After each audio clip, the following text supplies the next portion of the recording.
Continue అవుతుంది. BRS ఎమ్మెల్యేలు ఖచ్చితంగా కాంగ్రెస్ లోకి వస్తారంట. వచ్చే అవకాశాలు ఖచ్చితంగా ఉంటాయి. అంటే మేబీ ఒక 3 months 6 months తర్వాత పార్లమెంట్ ఎలక్షన్స్ కి ముందే వచ్చే అవకాశాలు ఉండొచ్చు.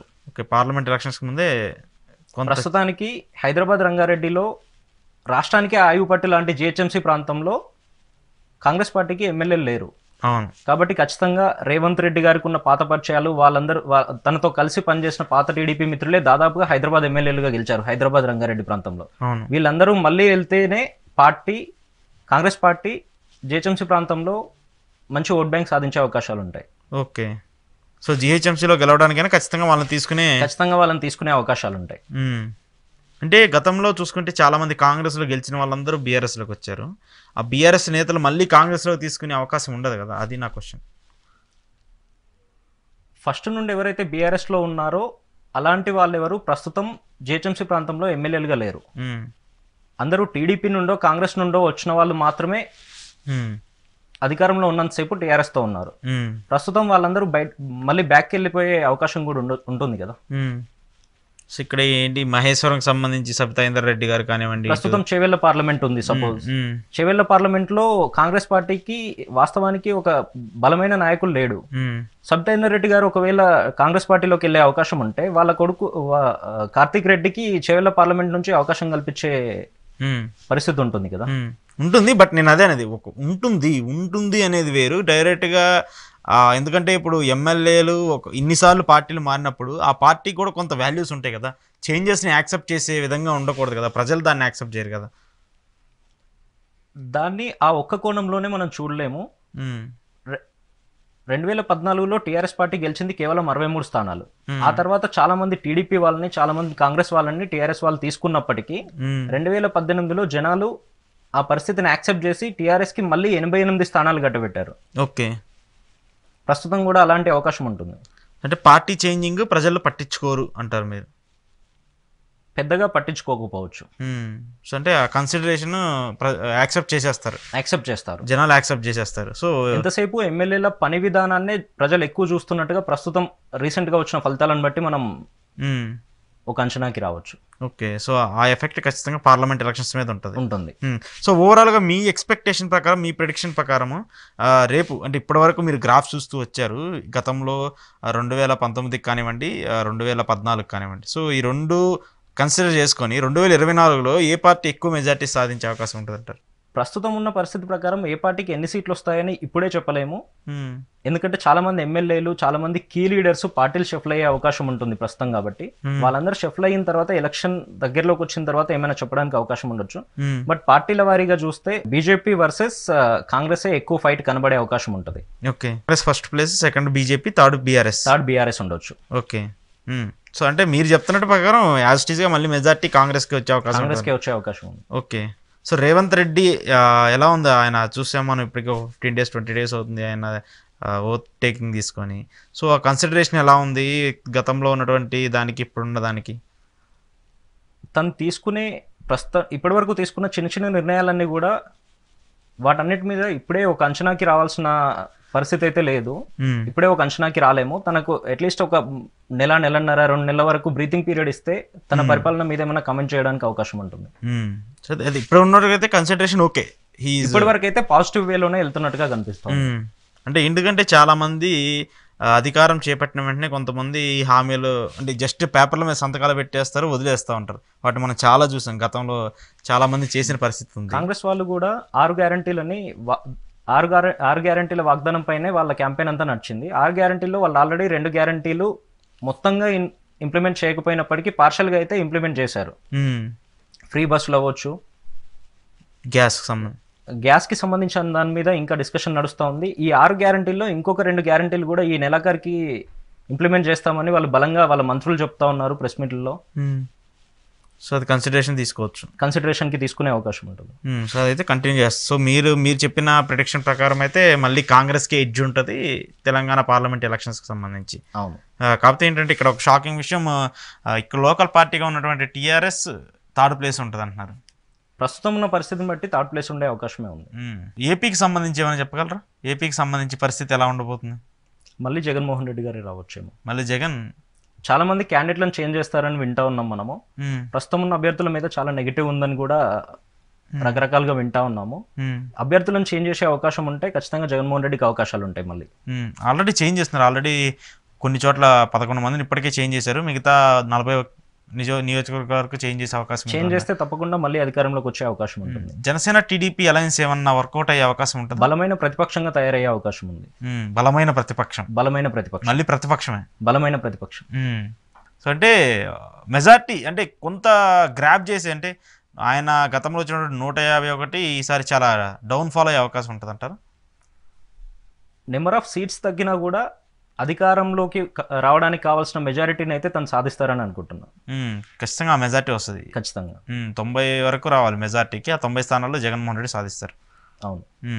సో పార్లమెంట్ ఎన్నికలకు సంబంధించి ఉన్నటువంటి 17 అసెంబ్లీ స్థానాలకు, పార్లమెంట్ స్థానాలకు సంబంధించి ఎవరు యాస్పిరెంట్స్ చాలామంది ఉన్నారు ఇప్పటికే. బీజేపీకి, బీఆర్ఎస్కి, అలాగే కాంగ్రెస్ సంబంధించి. కాంగ్రెస్ అయితే ఎక్కువ పోటీ కనబడుతుంది.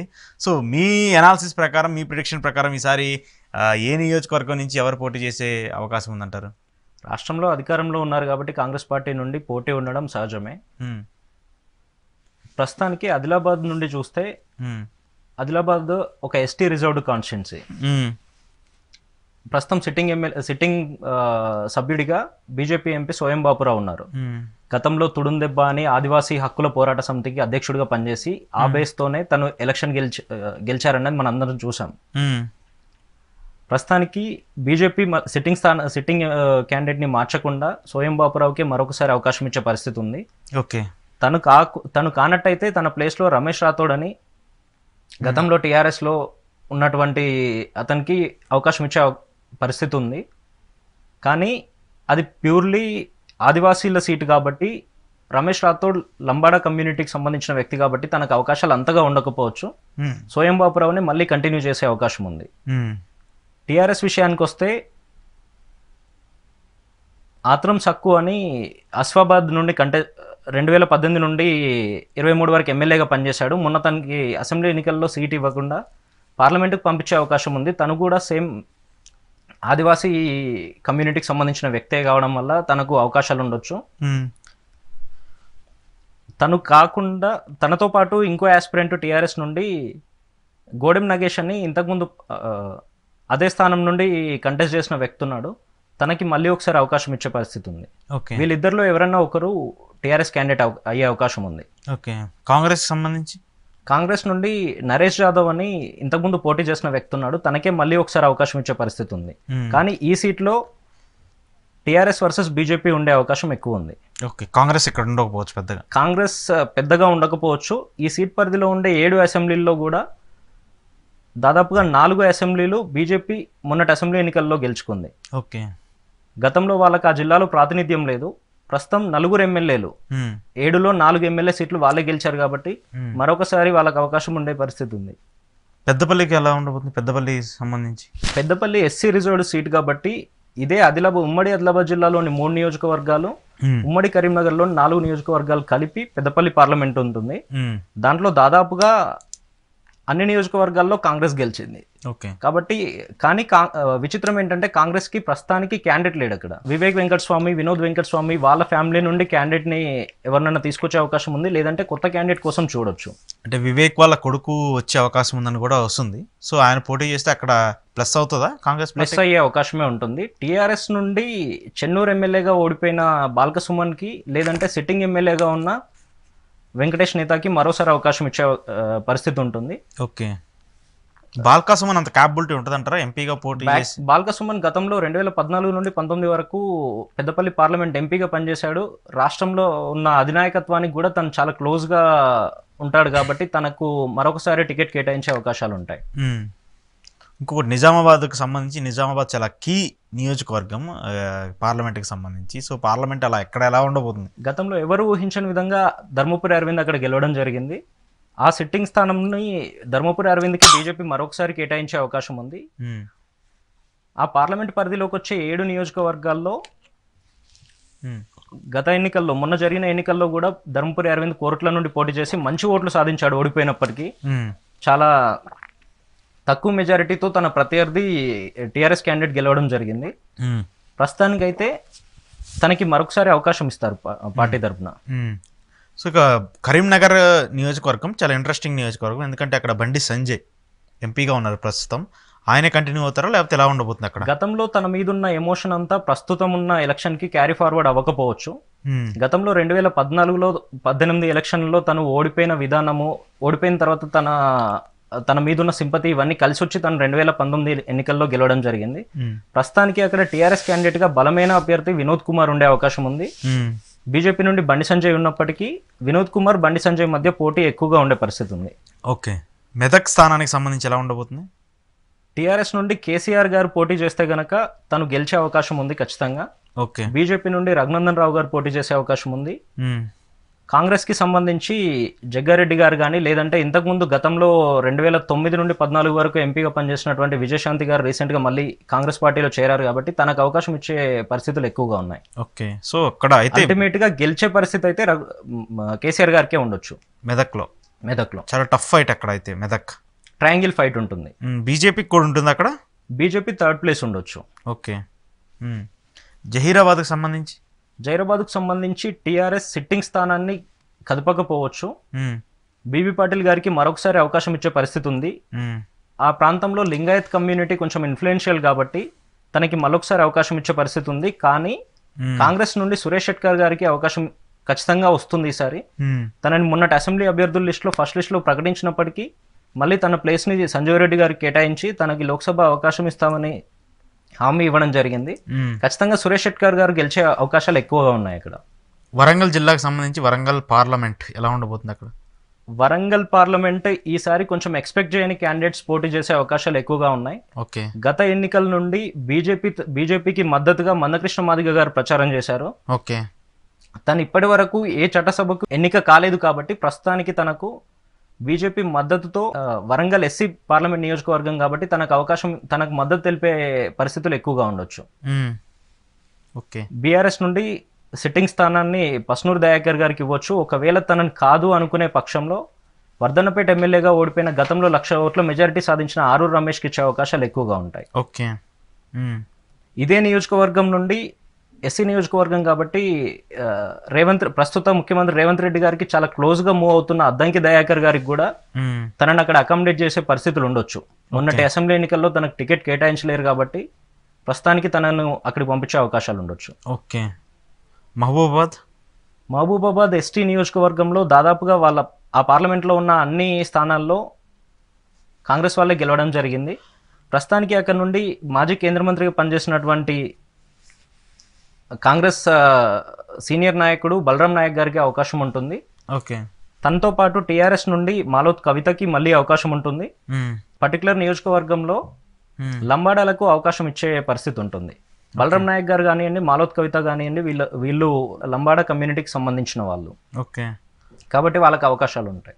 Malkajgiri main city, heart of the సిటీకి సంబంధించింది వచ్చే పార్లమెంట్ ఎలక్షన్లో వన్ ఆఫ్ ది హాట్ టాపిక్గా మల్కాజ్గిరి పార్లమెంట్ ఉండే పరిస్థితి ఉంది. ప్రస్తుత ముఖ్యమంత్రి రేవంత్ రెడ్డి గారు అదే నియోజకవర్గం నుండి పార్లమెంటుకు పోటీ చేసి గెలిచిన నియోజకవర్గం అది. రేవంత్ రెడ్డి గారు ప్రస్తుతం ముఖ్యమంత్రిగా కొనసాగుతున్నారు కాబట్టి ఆ సిట్టింగ్ స్థానంలో టీఆర్ఎస్ నుండి కాంగ్రెస్లోకి వచ్చినటువంటి మైనంపల్లి హనుమంతరావు గారికి అవకాశం ఇచ్చే పరిస్థితి ఉంటుంది. ఆ నియోజకవర్గంలో ట్రయాంగిల్ ఫైట్ ఉంటుంది. హేమహేమిల్ పోటీ చేసే అవకాశం ఉంటుంది. బీజేపీ నుండి మురళీధర్ రావు గారు, జాతీయ ప్రధాన కార్యదర్శిగా ఉన్నటువంటి మురళీధర్ గారు పోటీ చేసే అవకాశం కూడా ఉంటుంది అదే స్థానం నుండి. ఒకవేళ తను పోటీ చేయని పక్షంలో గతంలో పోటీ చేసినటువంటి రామచంద్రరావు గారు, ఎమ్మెల్సీ రామచంద్రరావు గారు పోటీ చేసే అవకాశం ఉంటుంది.